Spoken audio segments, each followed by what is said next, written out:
They are among the most feared men who ever lived, ruthless killers who preyed on the riches of the sea. Their names strike terror into the hearts of sailors to this day. But who were the real pirates? You're about to find out. When we think of pirates, we imagine swashbuckling adventures, daring escapes, treasure maps, and of course, parrots on their shoulders. But the truth of their story is far more terrifying than any legend. Welcome to my channel. Today, let's find out what really happened to the pirates. In the 1600s and 1700s, the seas were a dangerous place. For most of human history, ships had been the main way to move goods around the world. But unlike today's ocean liners, the vessels that plied the trade routes of old were tiny, with crews of only a dozen or so men.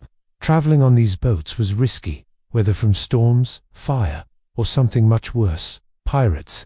The so-called Golden Age of Piracy stretched roughly from the 1600s to the early 1700s. During this time, thousands of men and some women abandoned all law to live by the sword on the open sea. These people turned to piracy for different reasons. Some were former soldiers or sailors who had seen better days. Others were just looking for a way to make money in a lawless world. Whatever their motivations, these men were united by a single goal: plunder. Pirates were some of the most feared men in history. They raided merchant ships, slaughtered crews, and tortured captives for information about hidden gold. Some became infamous for their cruelty. One of the most notorious pirates was the so-called Black Bart Roberts, who lived between 1682 and 1722. He sailed off the coast of Africa and the Americas, capturing hundreds of ships and leaving a trail of death in his wake.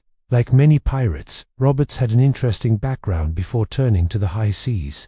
He was born in Barbados and served as a privateer, a pirate who operates with the approval of a government, often with a noble title and official backing. Privateering gave Roberts and his crew the right to attack enemy ships during the ongoing wars between Britain and Spain.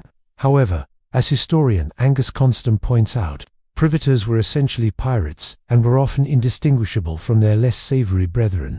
There were no rules in those days at sea. Loot and kill was the name of the game. People could steal your stuff and murder you with little or no provocation. Life on a pirate ship was far from the swashbuckling adventure portrayed in movies and books. Instead, it was a brutal existence marked by scurvy, starvation, disease, and constant battle. Pirates lived in filth, and their ships were often overcrowded, unsanitary, and ill-equipped. The conditions were so bad that half of the crew would often die on any given voyage. Despite the danger and hardship, many men signed on to pirate ships because the alternative was usually worse. For most sailors, life at sea meant working on a merchant vessel for low wages and terrible conditions. If you were captured by pirates, the experience was even worse. Pirates took prisoners aboard their ships, forcing them to walk the plank, marooning them on desert islands, or tossing them into the ocean to be eaten by sharks. For pirates, there was no greater prize than capturing a massive galleon filled with treasure. The ships were so valuable that pirates sometimes kept them as prizes, sailing their captured vessels back to port to show off their wealth. But capturing one of these ships was no easy feat. Pirates relied on speed and agility to capture their prey. They sailed fast, maneuverable ships, and used their knowledge of the seas to catch their victims off guard. Once a pirate ship closed in on its target, the battle was on. Pirates used cannons to destroy their opponent's ships while fighting with cutlasses and pistols up close. The fighting was fierce and deadly, but the pirates' goal was always the same: plunder.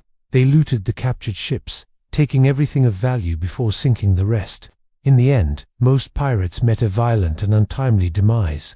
Some were killed in battle, while others were hanged or marooned to die slowly of starvation and exposure. Only a relative handful of pirates achieved legendary status, living long enough to amass great fortunes and escape the hangman's noose.